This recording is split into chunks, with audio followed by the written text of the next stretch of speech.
My name is Aishwarya Hiremon. Myself Shreya Patil.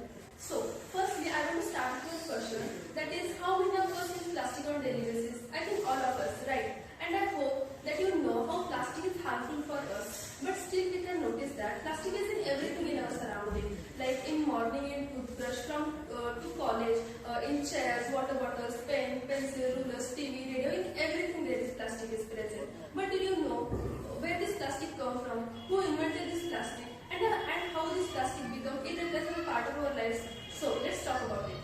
Well, Francis Boal invented paper bag making machine in 1852. This was the first time when paper bag came to the market.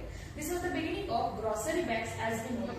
We couldn't rely on paper bags forever, so polythene was invented in 1933 by Eric Fawcett and Reginald Gibson.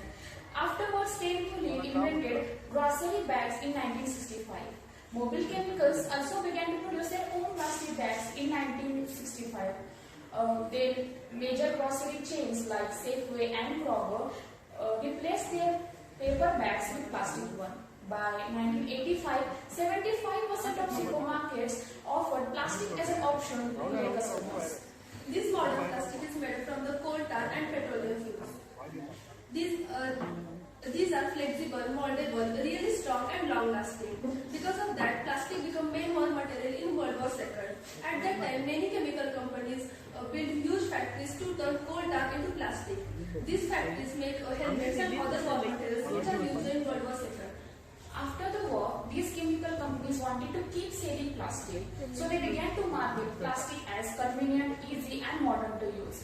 This was just not enough, so these companies also came up with use and throw products. For example, eat in plastic plates and use plastic cups to drink, and then use forks and spoons and throw it once it's used. This continued for a long period, and then fortunately Earth Day happened. The environmental movement made the public aware about the ecological harm caused by this product. In 2007, San Francisco became the first city to ban plastic. Even after the ban, plastic became irreplaceable part of our lives. But still we know that plastic is non-biodegradable. It can harm our animals. It can pollute water and land. The burning of plastic can lead to huge air pollution. Even the death of stray animals due to eating of plastic is one of the major issues. By now, you may have got the idea that using plastic is not a smart choice. Then why not replace plastic with nature-friendly products? For example, use steel-made utensils rather than using plastic one.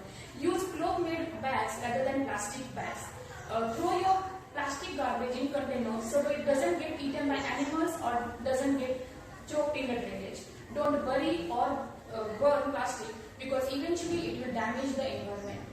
We usually don't take a step when it's come to change the environment and build healthy environment. But there are rare people who can do this. And the example is Muhammad Sadi. They come up with the BioGreen bags in 2011. These bags are 100% compostable and nature friendly. These bags are made from rice, corn, vegetable oil and vegetable waste. Government can ban these plastic manufacturing companies, but we as an individual have to take steps to ban plastic. We have to understand one thing, that if plastic leaves here, nature will surely die. Something to make difference. Nature have always provided us abundance of resources and we have always exploited them enough. Now it's high time to realize our duty towards Mother Earth. Let's stop using plastic and save our nature.